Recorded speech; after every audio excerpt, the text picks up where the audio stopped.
When you farm, you know your land like the back of your hand. What makes your machinery tick? How, when, and where to put down roots? And what it takes to produce. Your expertise is farming. At Workplace Safety and Prevention Services, keeping you and your people safe is ours. For free health and safety resources and tailored safety solutions, visit WSPS.ca.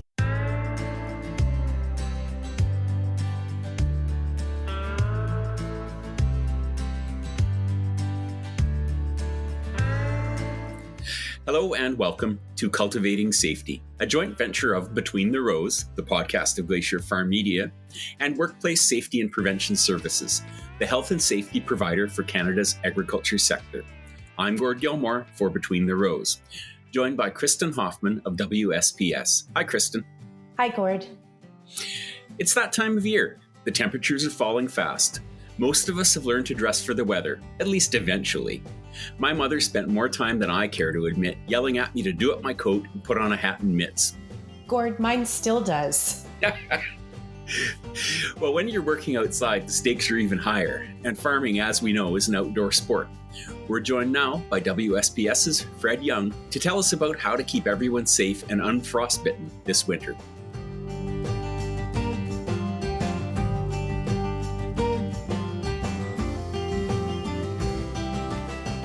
Winter is upon us. It affects the equipment, livestock, and farmers themselves. It is important to manage exposure to the cold, ice, and snow on the farm. Fred Young is a consultant focusing on agriculture with WSPS. Fred joins us to discuss winter safety on the farm. Welcome, Fred. Morning. Fred, tell us about yourself and the path that led you to WSPS. Sure.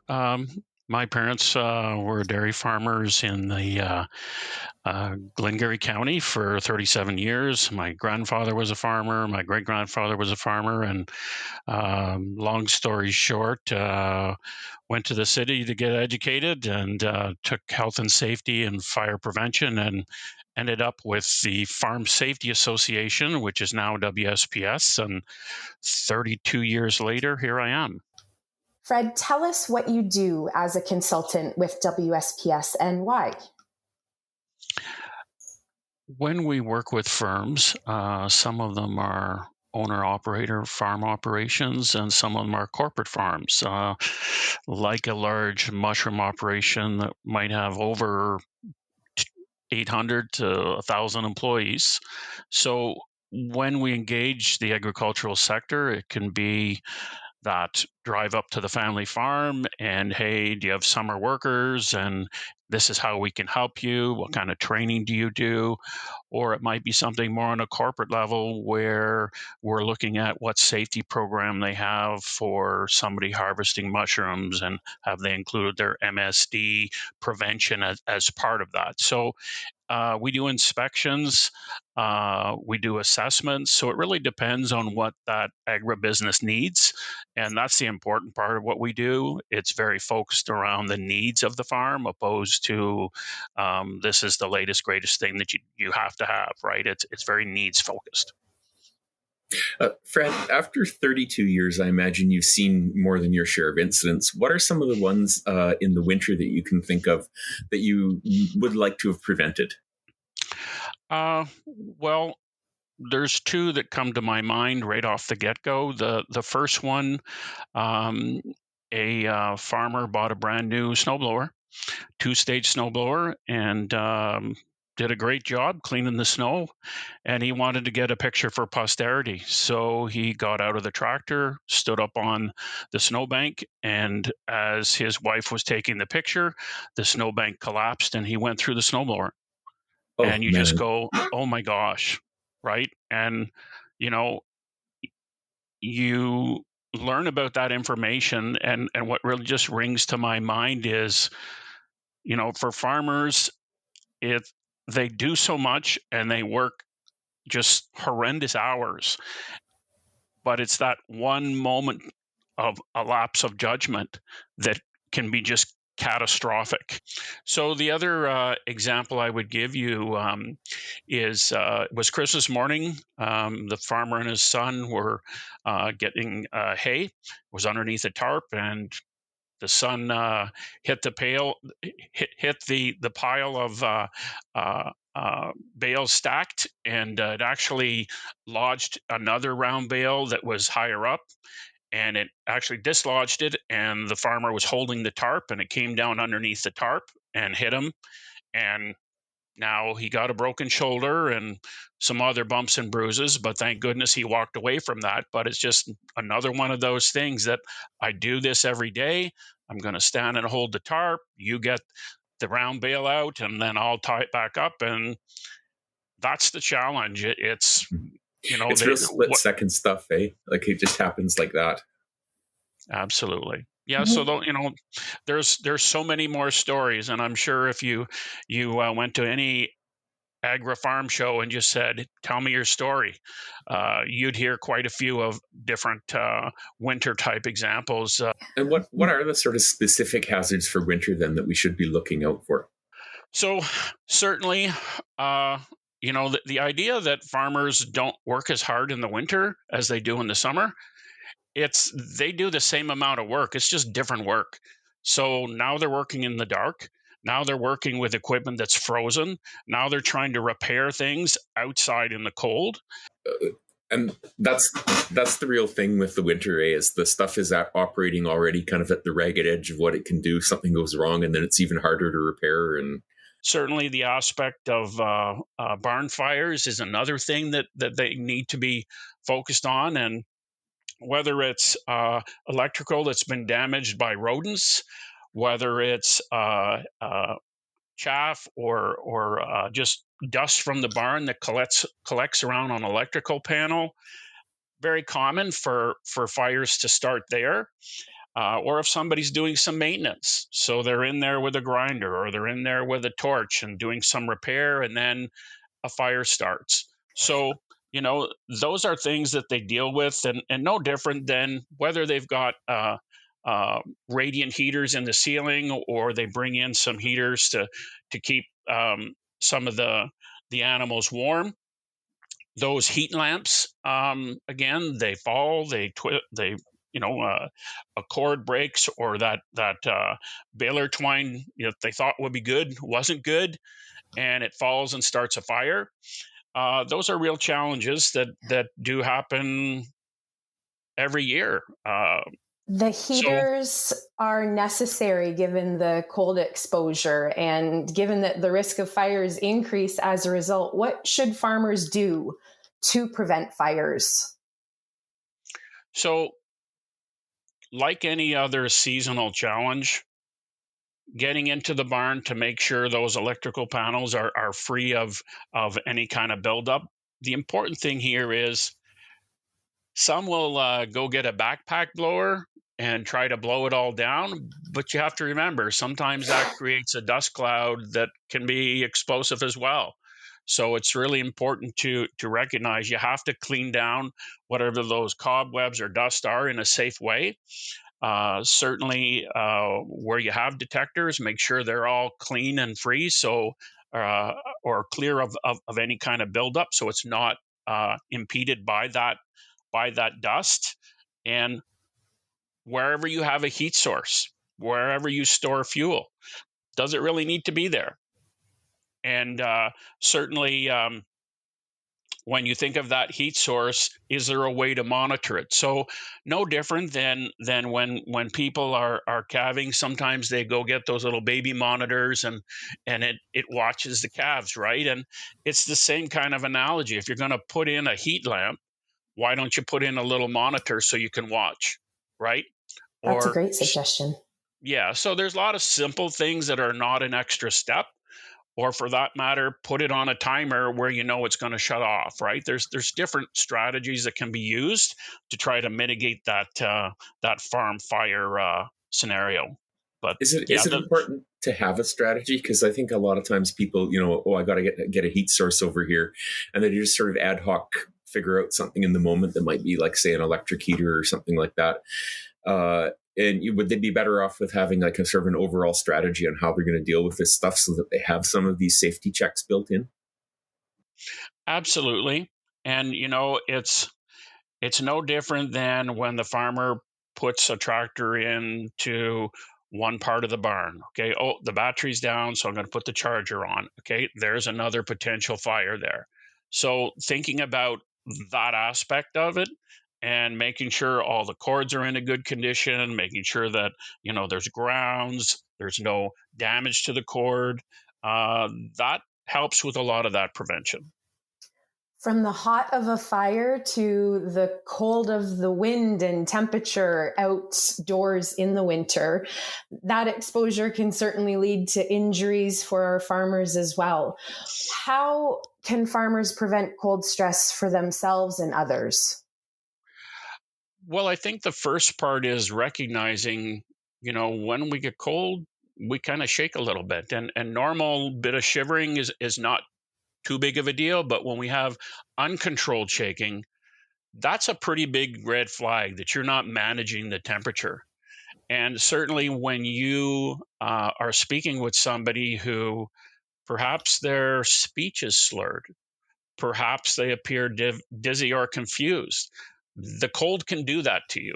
And certainly that idea of not being able to feel your fingertips or obviously your toes, that's a pretty clear indication you are going to succumb to this temperature, and you need to make some pretty quick decisions to get yourself warmed back up.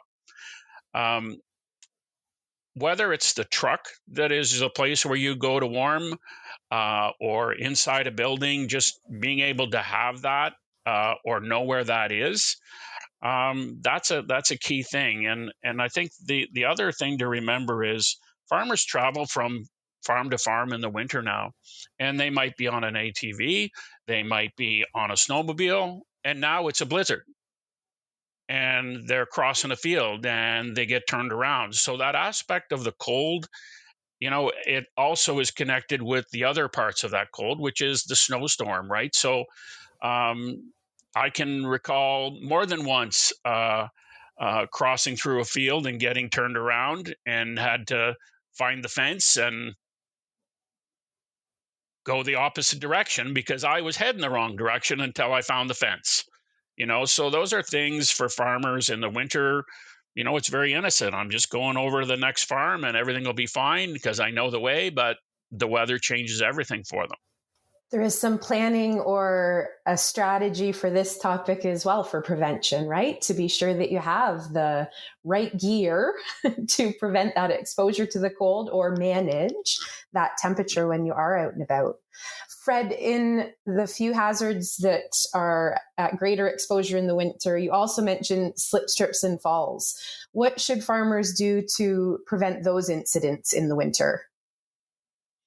Well, certainly when you're traveling from the house to the barn, have a pretty good walk area as much as possible. And like I said, whether you put down some old ashes or little bit of straw, something that can go on the ground. And obviously ice and straw is not going to mix very well, but certainly sawdust won't be too bad, or ashes. And certainly entrance ways into the barn, any kind of changes of elevation, a stair or a ladder, make sure it's free of any kind of buildup. And certainly within the barn, if there's any kind of ramps, for access to the barn, those are notorious to cause problems. And if you're having trouble walking up it, the equipment's going to have trouble climbing into the barn, right, or driving into the barn. And a lot of folks today, they load up the TMR and drive right into the barn to load the feed cart, and that operator is going up a ramp, and that can be pretty exciting after an ice storm. You do have to work differently in the winter, develop that strategy, understand how things might need to change in the way that you do the work, from planning the work through to responding to the emergency. Fred, thanks so much for your insights on winter safety on the farm. Thank you very much. Thanks, Fred. All right, you're welcome. Nice to meet everybody.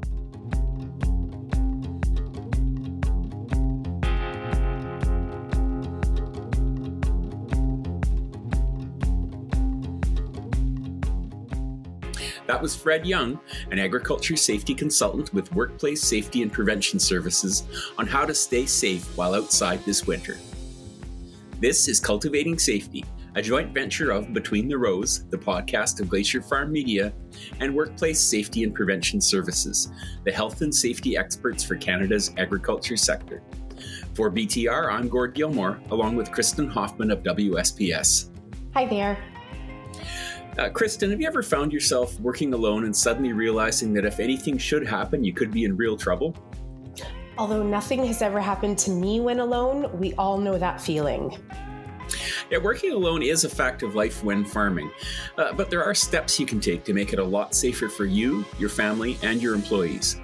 Nicole Sherman is a consultant with Workplace Safety and Prevention Services who joins us now to tell us a bit about what you should do to play it safer.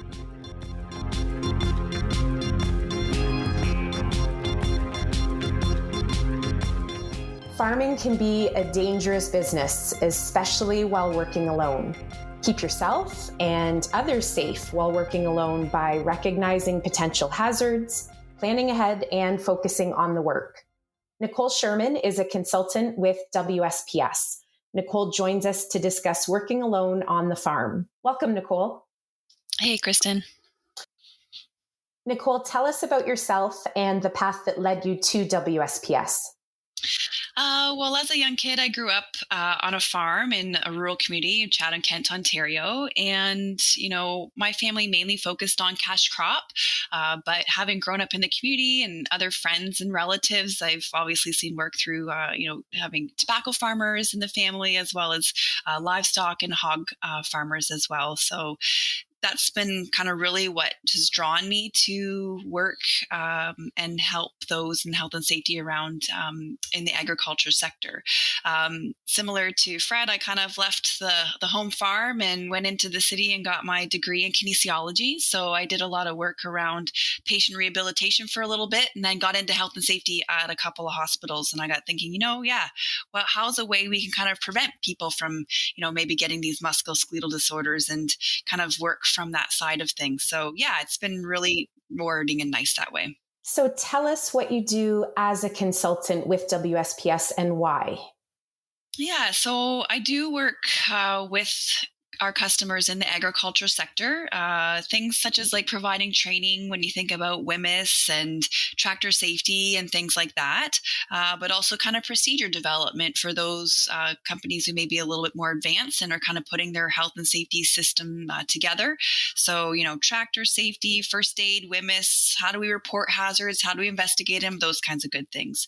I also work in the healthy workplaces area as well, which touches on psychological health and safety in the workplace and mental health, which really lends itself nicely with helping those customers in the agriculture sector, just simply for the increased attention and support that's now being allocated to that area in agriculture, I think is a real win and good to see. So one of the most attractive aspects of agriculture can be the time away from others to enjoy the outdoors, but risks lurk when we are working alone. What are some of the examples of hazards when working alone?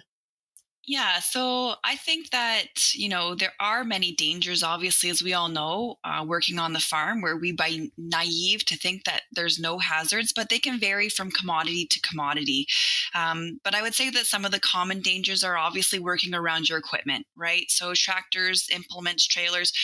To Fred's point in the previous discussion, slips, trips, and falls, absolutely. Chemicals, even, the big hazard of working around grain bins, manure pits, right? And also working those long hours, creating a lot of fatigue. We are now starting to work through the heavy peak season of the fall harvest, and I'm sure that farmers are getting tapped out and feeling quite tired as a result. But electrical, handling livestock, all those things can really contribute to hazards in the workplace for sure.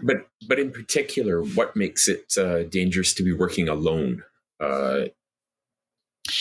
Absolutely. So the piece of working alone is that, if one of those hazards were to cause us injury, and we have no one around to respond or get us the help that we need in a timely manner, we may be waiting for a long time until we can get the help we need. And it may potentially be too late. So that is the real issue with working alone for sure. And what are some of the workarounds then that you recommend to farmers so that they don't find themselves in that position? Yeah, absolutely. One of the things I would say is that, we know that working alone is an unavoidable part of, being a farmer. And we need to kind of consider making sure that we do have a plan in place. And one of those things is having a type of a check-in, right? Do we have a type of a system or monitoring process where we can, have someone that we check in? I mean, an example that I kind of use at times is, if I were to go, I work from home and no one's home when I'm working from home, and knows that maybe if I go out for a bike ride on my lunch hour, that I'll let my husband know, hey, I'm going out for a bike ride. I'll let you know when I'm back. Because if I were ever to get in an accident, right, while I was out for my bike ride, then no one's going to know that was the case. And I think that exactly the same thing can apply to any farming type of task as well, too, especially for your higher risk tasks, right? Nicole, considering that example of your bike ride or any tasks when working alone on the farm, how would you recommend that farmers check in when either they are working alone or employees are working alone? I think that it comes down to, understanding, am I a lone owner operator of my farm, or do I also have workers working for me, colleagues working with me? Okay. And can I then either, if I'm a lone worker, is it my spouse? Is it a neighbor? Who is that person that I can have a check-in with and let them know, hey, I'm going to do this task, or I'm going out to, do this type of work. I'll check in with you within, half an hour. If you don't hear from me, please check in on me. And that kind of works the same for coworkers and colleagues as well, right? I was just going to say, it feels like with the new technology that we have, the ability to just send a text, it would be easier than ever before to check in. Are people using the technology appropriately to do this? I was going to touch on that too, because there is so much more that technology is offering now. And we do rely more and more on technology. So, I mean, even looking at our cell phones, most people are carrying cell phones nowadays, right? And what are its abilities? How can we use that in an emergency situation? Or even kind of this whole idea of check-in and preventative side of things. So I know farms using the app called WhatsApp, and I know that that's kind of a group messaging, sending a text out to the whole group, whoever's on that can then know the whereabouts of their colleague. I also know that there are, devices out there. There are alert systems, or there even are apps out there we can put on our phone when we're working alone. And they're really neat in the fact that they can have you can customize your check-in time. So for higher risk tasks, it's going to check in, say, every 15 minutes or so. It can also kind of detect when, someone's been immobile for a long period of time. So it's kind of like a man down. If there's been no activity on that person, it's going to alert somebody. And there's even the idea too around the panic button, right? We've kind of heard of the idea of, seniors pushing the button when they can't, when they've fallen and they can't get up. It has that feature too. There's systems out there. But even our phones, if you don't want to get into the apps and you don't want to get into maybe the whole system of things, even our cell phones, like I have a Samsung phone, and I can set it to be able to hit the button on the side 3 or 4 times consecutively, and it will send an SOS message and a GPS location and photos from this area front and back, and give a 5-second audio clip. So there may be things that our phone can do that we didn't actually realize. So And the other key piece to this is, if we are going to start relying on technology, is to ensure that our devices are charged. Ensure that you have maybe other chargers, not just the one that's sitting at home in the kitchen when we come in at the end of the day and charge our device. Is there one that we may need in a vehicle, or do we need something in the shop or the barn to give us that quick charge to make sure that we do have the device available? And whomever is the one who's monitoring or, on the other end of receiving that call, they need to be available to receive that emergency call too, right? So walkie-talkies are also something we can use too. We never expect to be in that emergency situation. And to your point about keeping the cell phone charged or ourselves prepared, we have to plan and be ready to respond. So the cell phone, the charger as a couple of examples. What else should farmers include in their emergency response kit or plan? Yeah, I think that where farmers have the possibility to work alone, it ties back a little bit with this idea of being prepared. And when we look at the hierarchy of controls, the best thing we can do is eliminate the hazard. So big suggestion is, a recommendation is, when you've got a high risk hazard, like working around heavy equipment and machinery that has conveyors and PTOs where potentially someone can be pulled in, or equipment getting in contact with power lines or tractor rollovers, etc. Grain bins, hoppers, tanks, and pits. I think it makes sense to try and not do that work alone. So where possible, really consider, where do I not have to work alone? If that's not possible, then I think we need to make sure that we're just following safe work practices. Don't take shortcuts. That's what gets us in trouble. Consider what type of training do you have? What type of training do your coworkers have? Don't wear loose clothing around powered equipment, right? And trying to eliminate distractions, right? And are you even mentally and physically prepared to do the work? Or are you so tired that you can't even think about doing this job safely? It's, always making sure you have a list of the emergency phone numbers is also key as well. So it's one thing to have those in your phone, but can we have those posted in your buildings, within pieces of equipment? Whether or not you have your first aid kit, again, also keeping that in your equipment, as well as in your buildings and things like that as well. Fire extinguishers, eye wash bottles or eye wash stations. Do we have those?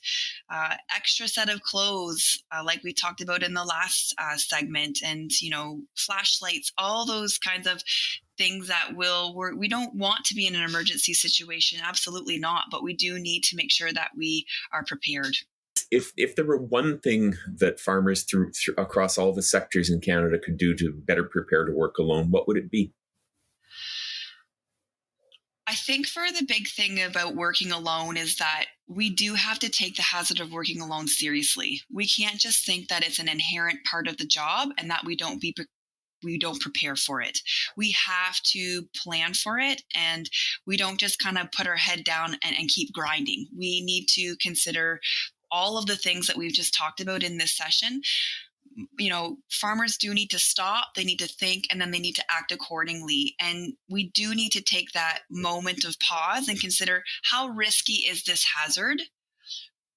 What are the consequences to not having a plan? And when you think about that, and you think about, if I don't prepare properly and I don't follow safe work practices as I should, then when will someone find me? Could it be hours? Could it be days until someone even notices? And the other piece is, who will find me?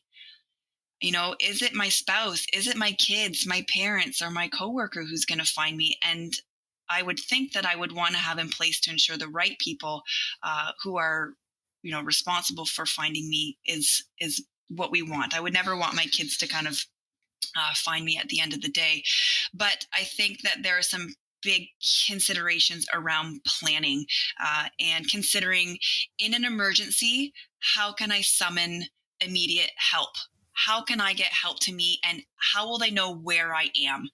at the end of the day, you have to kind of consider that's what the key piece is, I think. Nicole, thanks so much for your insights. Not a problem. Thank you.